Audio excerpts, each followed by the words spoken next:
dans l'attitude générale de Macron, comme petit chef, petit coq qui cherche la bagarre, il y a évidemment une partie de l'explication de la fin.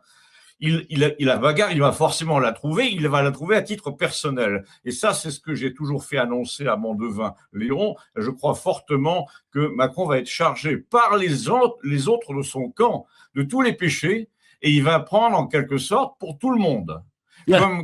Comme souvent, il y a un meneur parmi les 8 dans un chahut qui finit par avoir les 8 heures de colle. Et en espérant de ne pas prendre avec lui, hein, Christian. Non, nous, les Français.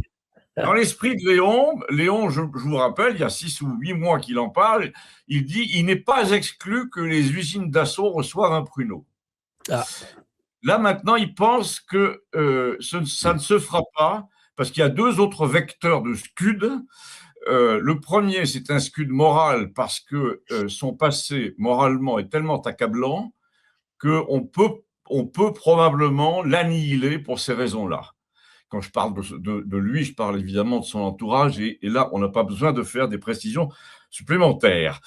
Ensuite, il y a une deuxième chose dont on ne parle pas encore assez, mais qui est imminente, c'est je parlais anglais, les représailles. Les représailles financières de Vladimir Poutine à propos des avoirs russes en Europe.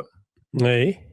Que nous avons, nous, l'Europe, les entreprises européennes, les entreprises d'énergie comme la Esso, Antar, tout ce que vous voulez, la société italienne, des avoirs en Russie très nombreux. Ah oui, oui. Et très lourds sur le plan financier. Si Poutine dit, puisque c'est ça, je confisque tout, là, c'est une grande bascule financière parce qu'en gros, une partie des actionnariats de ces compagnies vont paniquer. Et la panique, on sait à quoi ça mène en matière boursière. Et donc, en gros, à titre de représailles, Poutine peut très bien être à l'origine de la grande crise financière que chacun redoute et dont certains disent qu'elle est déjà en route là depuis 15 jours. Hein. Il y a des analystes, comme on dit pudiquement, qui disent que à la Deutsche Bank et partout, ça commence à paniquer assez sec. Oui. Si Poutine décide d'appuyer avec les 500 milliards de levier qu'il a, 500 milliards, c'est considérable. C'est considérable. C'est le budget d'un État moyen, quoi. Et donc, c'est un scénario auquel personne ne pense. Il y a eu un article, attention, dans le Financial Times, le 9 décembre, qui disait « Attention que ».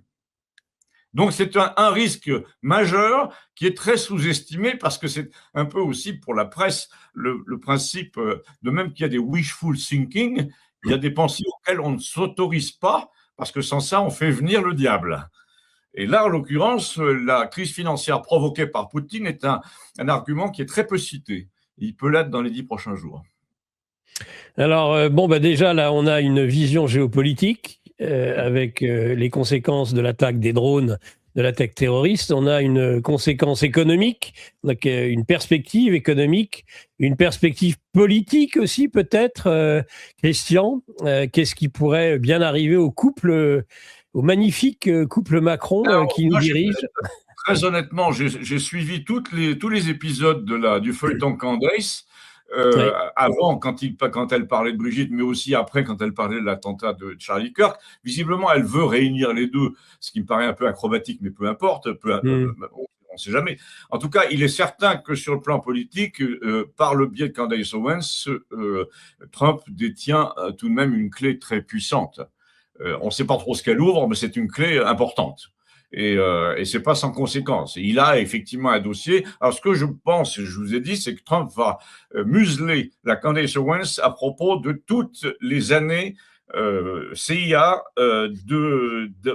d'implantation, de fourmillement de la CIA en Europe pendant les années où on cherchait à obtenir de l'Europe, y compris de la nôtre, un libéralisme forcené dans les mœurs, dans tout, qui permettent d'asseoir la puissance américaine. Et donc ça, ces méthodes de la CIA, Trump n'a pas envie qu'on en parle parce que c'est jeter le discrédit sur l'État américain tout entier. En revanche, il va lui donner, à mon avis, un blanc-seing pour qu'elle parle du problème privé, personnel. Alors vous allez dire, le vieux truc même des mémés dans mon coin, c'est mais c'est de la vie privée, on s'en fout. Non, on s'en fout pas, parce que vu ce qu'il y a à découvrir, c'est plus que de la vie privée. Je pense qu'ils ont enfreint un certain nombre de tabous qui sont des tabous dans toutes les cultures. Si jamais la puissance américaine décide d'ouvrir le voile sur ces tabous enfreints, là, on va devoir se justifier, nous, en tant qu'Occident, vis-à-vis du tiers-monde, de ce que nos dirigeants ont pu commettre, dans tous les domaines. Et alors, ça va de Epstein à tout le reste, hein, il y a des implications. Bon. Et donc, si jamais on ouvre cette boîte de Pandore-là, attention à la grande explication entre l'Orient et l'Occident, entre le tiers-monde et l'Occident. En gros, ils vont nous dire, vous vous donniez pour des parangons de vertu depuis 40 ou 50 ans, vous avez au fond imposé la colonisation au nom de ça, vous aviez la civilisation et nous pas, mais nous on couche pas avec nos enfants. Ils vont nous dire ça. Voilà, et ils n'auront pas tort, parce que si on a les preuves, ça va faire très mal. Ouais. Oui, ça c'est sûr. Si on a les preuves, ça va faire très très mal. Ouais. Donc c'est du chaos. C'est du chaos qui. Non, c'est pas forcément du chaos parce qu'il y a des mécanismes régulateurs. La Chine en fait partie. Visiblement, en ce moment, il y a un débat qui est souterrain entre la Chine et l'Amérique, Taïwan, etc. On ne sait pas quels avantages va consentir Trump à la Chine pour qu'elle débarque sans coup férir à Taïwan. On ne sait pas. Mais ça se passera sans larmes, enfin pas sans larmes, mais ça se passera sans violence, comme à Hong Kong. Mais ça se passera probablement, puisque c'est dans l'ordre des choses. Ils sont en train de se partager le monde. Alors c'est pour ça que ça m'amuse un peu ces histoires de Mercosur, parce que finalement le Mercosur, rien n'est moins sûr que le Mercosur. Pourquoi ? Parce que tout simplement Trump a décidé que le continent américain, du nord au sud, c'était sa chasse gardée. Par conséquent, Trump n'a aucune envie que les chevaux argentins aillent se vendre sur les marchés français.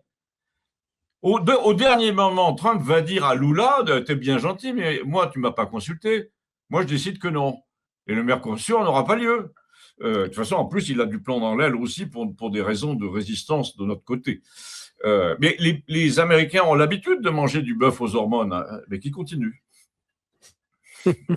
Qu'ils continuent, en effet, c'est tout ce qu'on peut leur souhaiter.